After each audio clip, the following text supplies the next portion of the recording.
I'm Batman, and I'm vegan.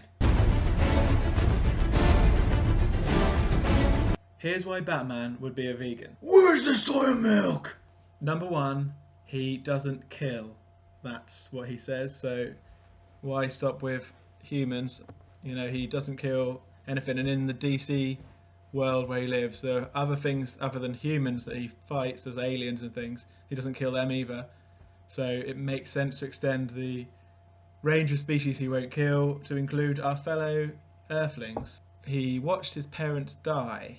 He's an orphan, so I don't think he'd support an industry that separated mothers from their babies and killed the mothers and killed the babies.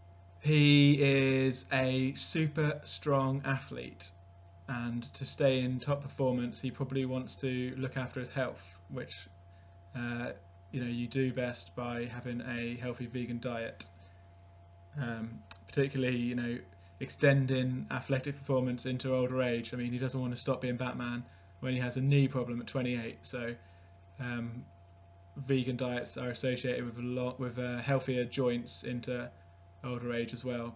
Quinoa is the protein source that Gotham needs, not the one that it knows about right now. Batman literally risks his life protecting the safety of other people.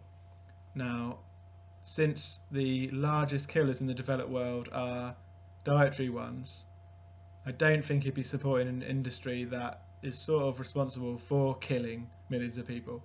The Joker, on his worst day, probably won't kill as many people as the amount of people who die from a heart attack brought on by an unhealthy diet. He's a compassionate man, he is a selfless man, he does things for others' benefit, so I don't think he would take part in such an unethical and harmful practice by supporting the animal agriculture industry. Give me my tempeh burger.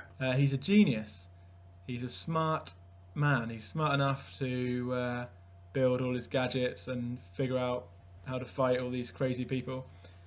So I think he's probably smart enough to see the facts as they stand and actually not just accept it, but actually change his life based on it.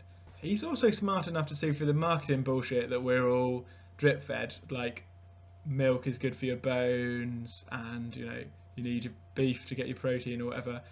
That's all been refuted, and it's good evidence to say that most of that's bollocks. So, and certainly there's lots of harm caused for all these products. So. The largest, most intelligent bat is the fruit bat. He's also brave. Batman has to be brave to risk his life, and one of the things that prevents a lot of people going vegan, I think, is that they are frightened of changing such a sensitive part of their life as their diet, because it calls into question things that they do. Are they causing harm? People don't want to answer those questions because they're frightened. So I think Batman would be brave enough to challenge his assumptions. If he's brave enough to go into potentially fatal situations, I'm sure he's brave enough to challenge his assumptions. Batman is famous for always having a plan. Now, what would his plan be if he got cancer? Would crime fighting go on hold?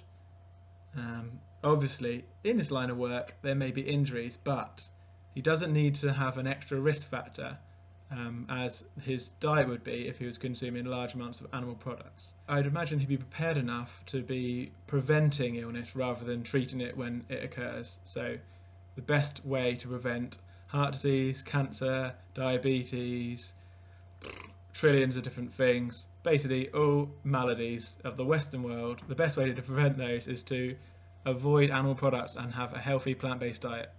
Now, as far as Superman is concerned, he eats humans because we are an inferior species, so it does make sense. Quinoa is the protein.